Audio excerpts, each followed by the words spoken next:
So, folks, let's talk about Baldur's Gate 3.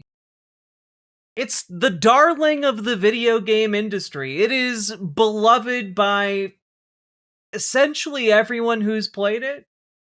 You know, I'm sure there are a few outliers out there, but it's basically been universally lauded as one of the great video games.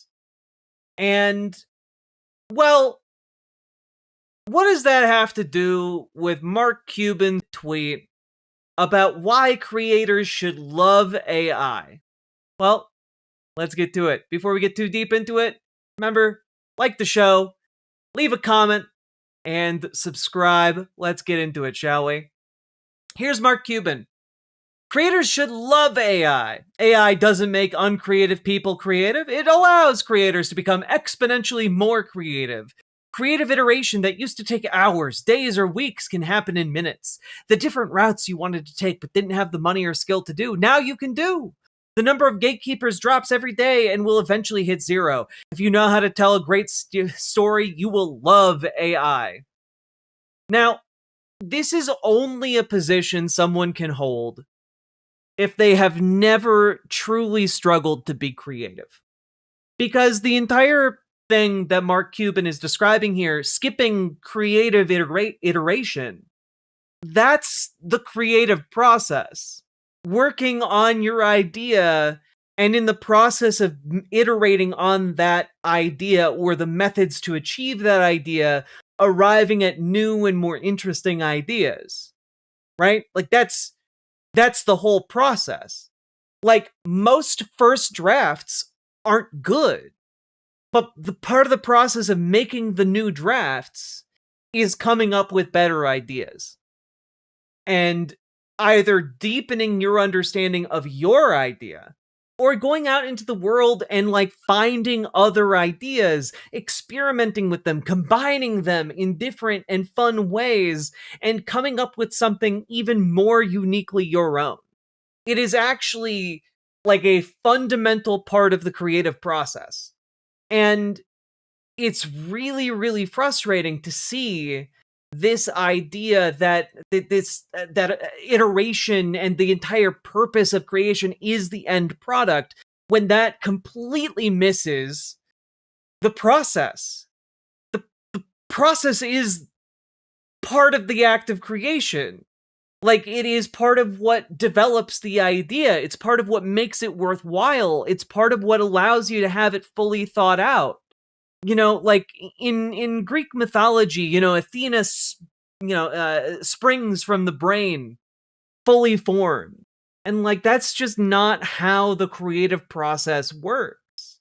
People don't just generally have a fully formed idea of what they want to create. They find it in the act of making it. And I get really frustrated. Seeing folks like Mark Cuban who, Mark Cuban only cares about end results, right? He's a businessman. He wants end results. He doesn't really care so much about the process as long as he gets the end result. And that's a big problem if you are making something creative. The show Farscape was fraught with constant scheduling challenges to film, which led to multiple filler plot lines turning into the main plot line, and the show is fantastic for it. Yeah, working under constraint can genuinely lead to better outcomes. Working under a shoestring budget or with certain limitations, and figuring out how to operate under those limitations, that is part of the process. Figuring out how to work within your skill set, or, how to expand your skill set. It gives you time to develop the idea, gives you time to think about the idea, and it gives you time to reconsider implementations of various other systems and ideas. Now, all of this is very important in video games, where systems need to interact with one another and synergize with one another. They need to be able to function well together, and then not just the systems, but also the presentation of said systems. And one of the things that frustrates me immensely is how different video game developers are treating AI. And we've recently looked at the trailer for the upcoming video game Divinity from the developers of Baldur's Gate 3, Larian Studios. And, they got a profile on Bloomberg written by Jason Schreier, which, Jason Schreier does good work, etc., etc., etc. But in this article, if you go down, a lot about Baldur's Gate 3 and stuff like that, Dungeons and Dragons. I think 3 to 4 years is much healthier than 6 years, he said. At the same time, Vinke said, the creative process itself is actually something you cannot accelerate. Giving writers, designers, and artists time to iterate and explore ideas is what led to the success of Baldur's Gate 3. People underestimate how many times we're implementing something and realize in the middle that it's just not going to work. The very iterative process that Mark Cuban is advocating people skip or try to accelerate through. That iterative process is actually very, very important. And so, we go on to the next paragraph.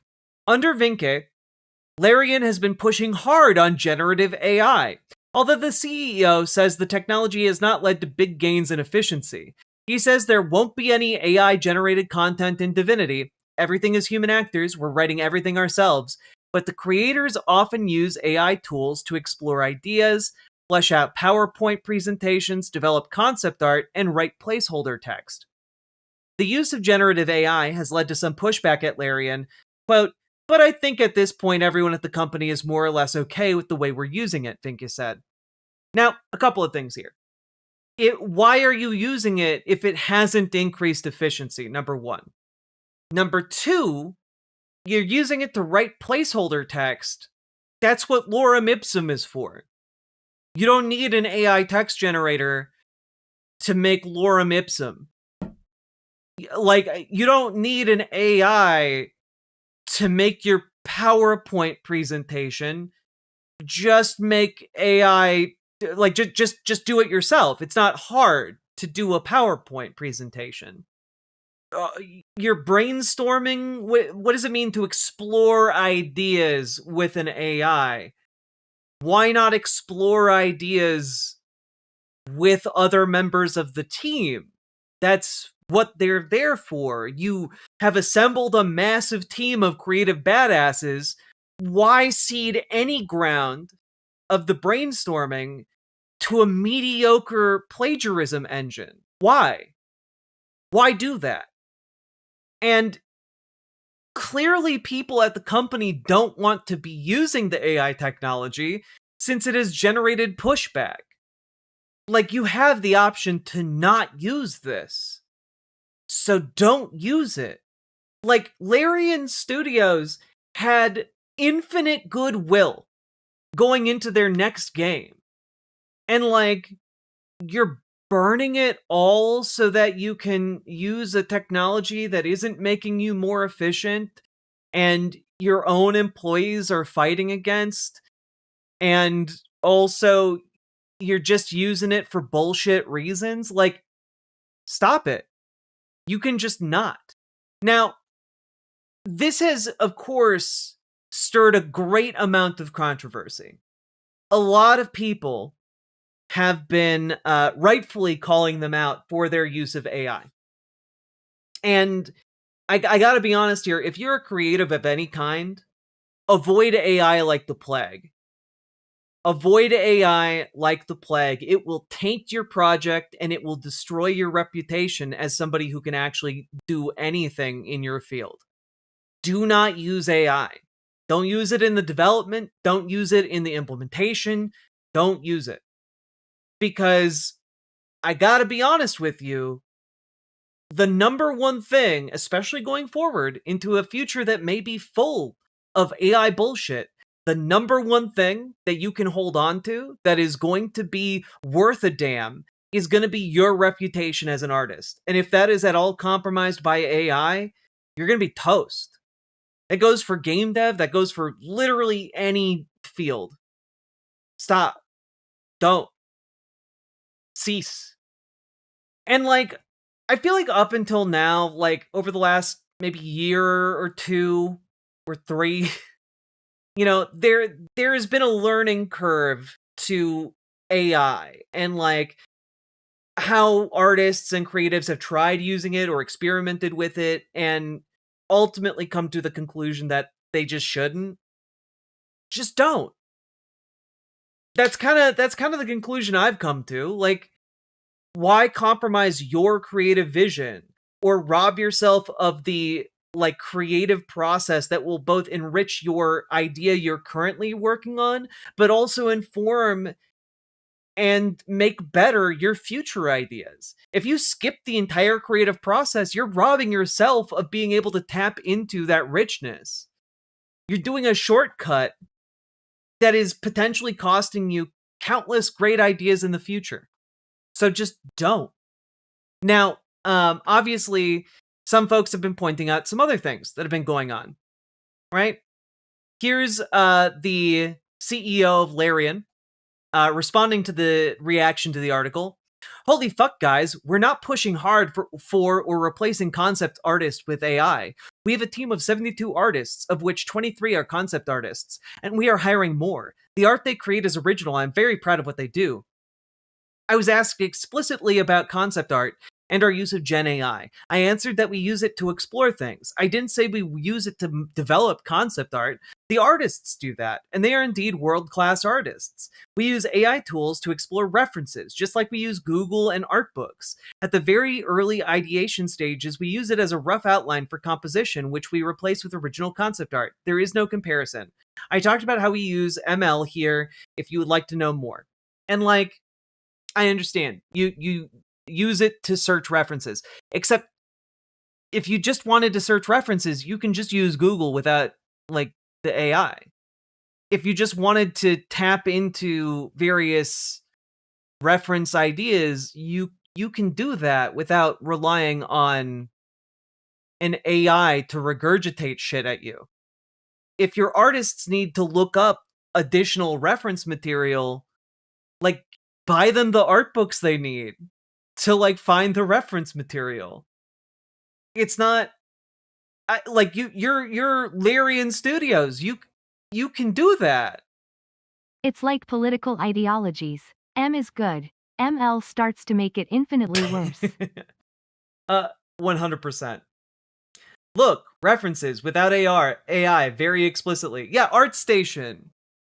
Like I don't know. Like there are options out there, man. Like it's not don't invite it in. It's like inviting in a vampire. And like, here are some of the folks who work. Here's a guy who works at Larian. Here's December 4th, 2024. The worst person you've ever met. Here's how AI could improve this. Skip ahead a couple months. Here's December 17th, 2025. The AI part of developing concept here is literally replacing reference searching. Instead of searching books/Google, you generate an example. I think the misunderstanding is that people think develop means paint. And like, no. Stop it. But also, Jason Schreier had more interview to release. And so he released a longer part of the interview with Vinke. Jason Schreier. Speaking of efficiency, you've spoken a little bit about generative AI, and I know that that's been a point of discussion on the team too. Do you feel like it can speed up production? Vinke.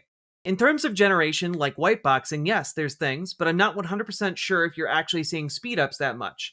You're trying more stuff. Having tried stuff out, I don't actually think it accelerates things, because there's a lot of hype out there. I haven't really seen, oh, this is really gonna replace things. I haven't seen that yet. I've seen a lot where you initially get excited, oh, this could be cool, and then you say, in the end, it doesn't really do the thing. Everything is human actors. We're writing everything ourselves. There's no generated assets that you're going to see in the game. We're trying to use generated assets to accelerate whiteboxing. But I mean, to be fair, we're talking about basic things to help the level designers. Jason Schreier. What about the concept art? Vinke. So that's being used by concept artists. They use it the same like they would use photos. We have like 30 concept artists at this point or something like that. So we bought a boutique concept art firm at the moment that everyone was using, reducing them because they were going to AI. In our case, it just went up. If there's one thing that artists keep on asking for, it's more concept artists. What they do is they use it for exploration. Jason Schreier. The other thing that I've seen that being used for more and more is placeholders, stub dialogue. Vinke. Well, yes. So it depends on the scripter. In our case, what we do is whiteboxing means that the scripts put stub text in there. Some scripters will probably use a chat GPT, some will write it themselves, it's really up to them. Schreier. But you've found it's not actually speeding things up, it's just kind of allowing more experimentation. Vinke. Well, in the sense that it speeds it up because your experimentation is broader, but I mean, it's not as if their dialogues are suddenly being written faster. And on the contrary, it's not as if you're seeing the scripting going faster. What's happening is there's just more stuff being done. But I mean, if you've used ChatGPT, it helps you organize things, gets you a faster trier until it screws up and think it right. You still will always have to alter it yourself. I mean, like, I'm non-native English, so it's easier for me to make my phrases without mistakes, so it helps with that. Schreier, until it screws up. Oh, okay, here we go. Schreier, to write your company emails? Vinke, no. I mean, I like putting it in there to see, okay, this is a clean version of my text, so what's happening is I write with worse grammar now, and then I use it to clean up my text, and then I have to go over it again to clean it up again. Schreier, that seems like it would take more time. Vinke, yes, I know, but I have the feeling like my phrases are better. Schreier, your English is pretty good. You don't have to worry that much. I gotta be honest with you guys. This is way more damning. Vinke, I think experimentation, whiteboxing, some broader whiteboxing, lots and lots of application, and retargeting and cleaning and editing. These are things that just really take a lot of time. So that allows you to do more. So there's a lot of value there in terms of the creative process itself. It helps in doing things. But I haven't seen the acceleration. So I'm really curious to see, because there's all studios that said, oh, this is going to accelerate. If you look at the state of the art of video games today, these are still in their infancy. Will they eventually manage to do that at a large scale? I don't know how much data centers they're going to need to be able to do it. Schreier, it doesn't seem like it's causing more efficiencies, so why use it? Vinke, this is a tech-driven industry, so you try stuff. You can't afford not to try things, because if somebody finds the golden egg and you're not using it, you're dead in the industry. Schreier, okay, but the downside, though, is that it's so poisonous, controversial to players, to artists, to creative people in a way that other tech isn't. Maybe Photoshop used to be back in the day? Vinke, I think you would find the same argument back in the days for a lot of things, right? Anything that's been automated has always considered. I think that's part of this job, is to make sure that you are competitive and state of the art. So if you don't look at the state of the art, you will eventually regret it. That's going to be even worse for the developers. And like, I gotta be honest with you here, guys. This is so much worse. This is so much worse. Like, Schreier in this back and forth keeps offering him like a helping hand to like try and explain this, and he keeps saying like, no, it doesn't make it more efficient, but you know, we have to use it, because if we don't, maybe the more efficient uses of it will pass us by. And it's like, it's literally just, it's fear of missing out. It's FOMO. Exactly, Spleen. Like, this guy thinks, like, well, we have to use this useless technology because what if other people use it and are successful? And like, that's crazy. Especially when the artists in your company are not wanting to use it and pushing back on it. Is he being told he has to use it, or has his brain been broken by other studio executives? I mean, he doesn't at any point indicate that the studio, like those above him or investors or whatever, are pushing him to use it. He is just saying like he thinks he needs to use it. And that's kind of indicated in the anecdote he tells about writing emails, where like his English is good. He doesn't need to rely on ChatGPT to write his emails, but he goes through several iterations of writing an email because he's worried about the ChatGPT-ness of it, and like worried that like his skills aren't sufficient. And so he's instead comparing himself to what is output by the ChatGPT generator. And I feel like that is such a microcosm of what is happening to the wider studio, right? Like, it's just duplicating work and also robbing people of developing important skills, right?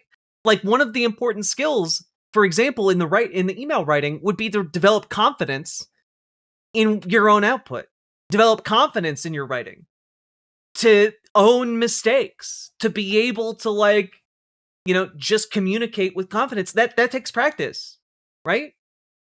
It takes practice to do that. And when you are constantly just comparing yourself to a sludge corporate email pooped out by ChatGPT, it denies you of the ability to build that confidence. Like, that's part of what, like, it robs you of that fundamental, like, experience of improving yourself. And in a similar way, like, AI robs artists of, the richness and nuance of engaging with other people's art and, like, getting ideas and inspiration from those art pieces to improve their own work. And part of the getting the inspiration involves finding the reference material. I think so many more people need to go to libraries. There's nothing quite like going to a library or even a bookstore and, like, searching through it and finding a new book you haven't read before and opening it up and reading a few pages. And, like, when you find a book that speaks to you, it's a magical experience. It changes you, In a similar way, when people search for reference material, part of the process is the search. The search makes the find more worthwhile. And the search is also what helps you develop your ideas. And I know I feel like maybe I'm getting, like, a little too, like, artsy fartsy or whatever, but, like, these are important things. These are important things. And I also just wanted to throw out there that there are some other dark edges to what's perhaps been going on at Larian Studios. Beyond just the AI, perhaps the kind of corporate culture that has foisted AI upon the entire company might have more things wrong with it. Now, one of the things I want to point out here is that I came across this thread from a former developer at Larian Studios who goes by Hash Bandicoot on Blue Sky. Here it goes. Feels like a good time to talk about when Larian employed an outright fascist and refused to fire him. Over COVID, one of our engineers was radicalized. Next time we saw him, he was watching Tim Pool videos in office and telling us about cultural Marxism at work drinks, the whole 9 yards. After a while, he had a little cohort of freaks that shared some of his sentiments. Everyone was uncomfortable with this guy. Folks went to Swen and said, hey, this guy is a weirdo fascist. He's making everyone uncomfortable. He's at odds with the team's values. Swen's response, he's invaluable to the team. It's too hard to replace him this close to release. Naturally, the vibes got worse. Hanging out at lunch now sucks because these guys might bring their bigotry, like complaining about that Aragorn is black in the new Magic the Gathering crossover set. And there's a lot of minorities on the team, yet bigots abound in the studio. Swen is happy to profit off the cachet of making a woke game while letting bigots endanger minorities in his studio. My worst experience as a trans woman was shortly after coming out in work. One of the other office weirdos and sexual harassment aficionado, Felix Padula, current CDPR employee, walked past me in the office one day. He makes a weird remark about my tits, and then to confirm, something grabs my crotch in the middle of the office. No fear, no shame. But why not report it? Well, the ship had sailed. We had unchecked fascists in the office, people taking the piss out of Baldur's Gate 3's gender options, multiple cases of sexual harassment, and more. More importantly, we were told if someone is important enough, they will not be dealt with. So perhaps the proliferation of AI at the studio might not just be an isolated incident, but part of a larger push at the company lend itself more towards conservative ideals. And I can't help but read this narrative and then think about how the Trump administration has weaponized AI to generate images of Donald Trump as various pop culture characters, to utilize, piss-colored gradients of different, art styles from artists the world over to push their fascist propaganda. And I think perhaps these things aren't entirely unrelated. Why would there be so many bigots in a studio that made a notoriously gay game? Well, the answer is because bigots are happy to profit off of queer people until it's time for us to go. They're happy to use us to pad their bank accounts. They're happy to fuck us in private. They're happy to try and get nudes when no one's looking. They're happy to try and use us in numerous different ways until it's time and politically expedient for us to go. I'm not going to sugarcoat it, guys. This is a pretty horrible story. Both for Hash Bandicoot, but also for like the millions of people who played Baldur's Gate 3 and have like built up LGBTQ community around it, and built up entire art communities around Baldur's Gate 3 and shipping their tabs or different characters in the cast together, and it's heartbreaking, really. Also, Jack, if he was a coder, he had very little to do with the actual gameplay. It's very hard to drop a coder. I've done it a few times and it will absolutely throw a project, and game release dates in games are notoriously toxic. Yeah, but also, like, it does build a certain culture, doesn't it? Like, if somebody is grabbing other people's crotches at the office and not getting fired for it, like, it builds a certain kind of company culture. I am immensely disappointed, to say the least. Yeah, AI is bad. Like, every story that comes out about AI, I'm just like, this measurably makes our lives worse. It measurably makes our art worse. It measurably makes our entire existence less rich. Yeah, CDPR is CD Projekt Red. So, all I gotta say here is, don't use it. Don't use it. Pray for the AI bubble to burst soon. And do not trust the machine. The plagiarism engine that tells lies, makes you dumber, drives you insane. Perhaps don't riddle your entire artistic project with that technology. Perhaps instead, we should free ourselves from it. And that's all I got on this one.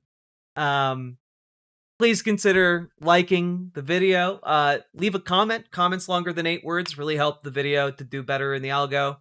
And consider hitting that subscribe button if you haven't yet. Also, join your local Dems, radicalize them, join your local DSA, make it more effective. If you need help doing either of those things, join the Discord, reach out to Dragonfly for help with your local Dems, reach out to GamerG for help with your local DSA.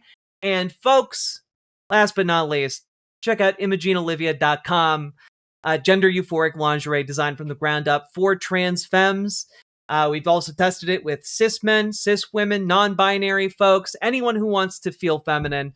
It is non-tucking lingerie, and it is extraordinarily comfortable and flattering. So please check it out. Link should be down in the doobly-doo, and I will talk to you all real soon.